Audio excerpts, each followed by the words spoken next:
taken only an hour and a half, and the dead included many of the Inca nobility. But Atahualpa was spared. And when they were all dead, they took my uncle Atahualpa to a cell, where they bound him all night with a chain around his neck. From his cell, the Inca emperor offered a huge ransom to his captors to set him free. His people brought back wealth from across the empire. Atahualpa judged that if he gave the Spaniards all the gold they wanted, they would go away. Beautiful works of art were melted down and turned into ingots.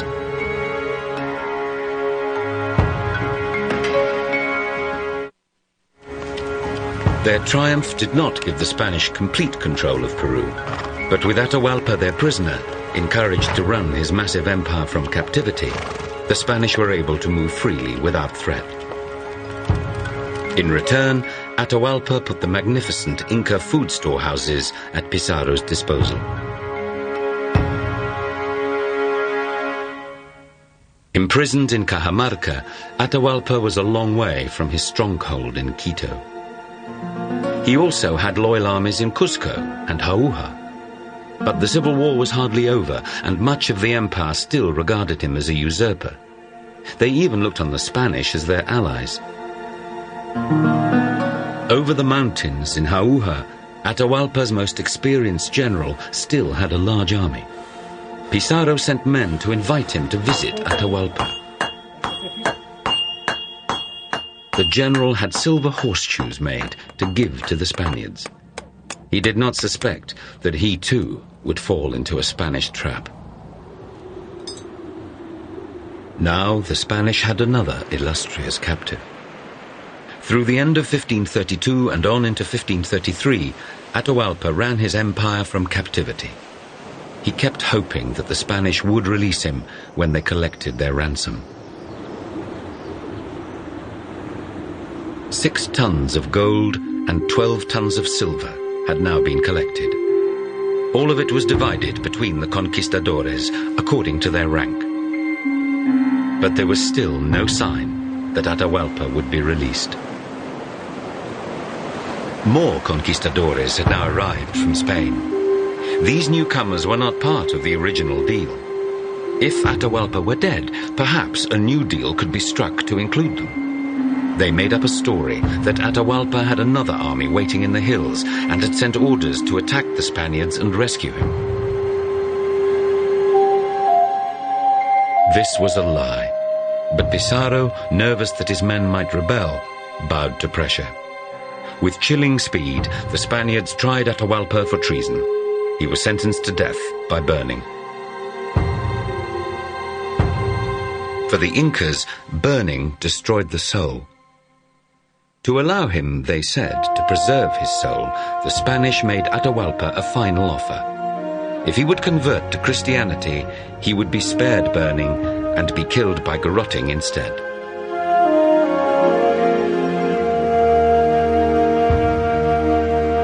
As night fell on July the 26th, 1533, in the center of Cajamarca, Atahualpa, who had spent his final 9 months as a prisoner, was instructed in the articles of the Christian faith and christened Francisco. He was then executed.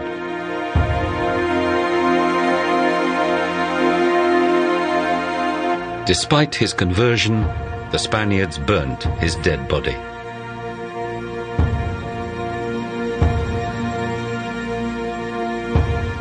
Pizarro, an upstart commoner, had tried and executed a monarch, one of the world's most powerful emperors.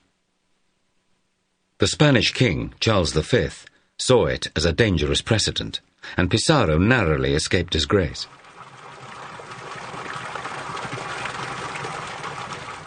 With Atahualpa now dead, the leaderless Inca armies melted away into the hills.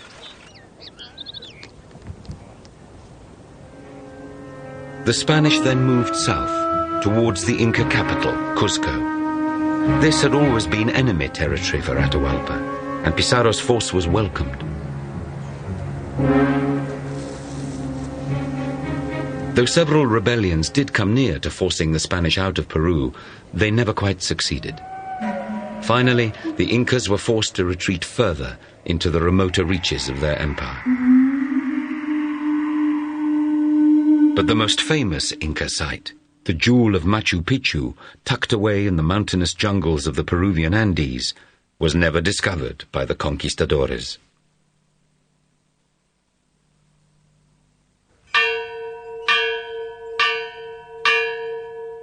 The Spanish conquest of the Inca Empire was one of the most astonishing turning points in history.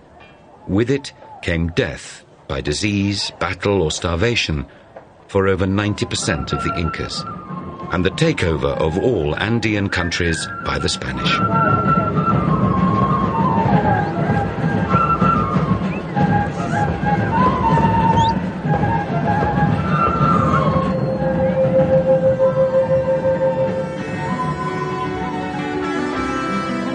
If they had not kidnapped the Inca emperor, Pizarro's small band of conquistadores would almost certainly have been wiped out, as many expeditions were. And perhaps the tragic history of the Andes might have been very different.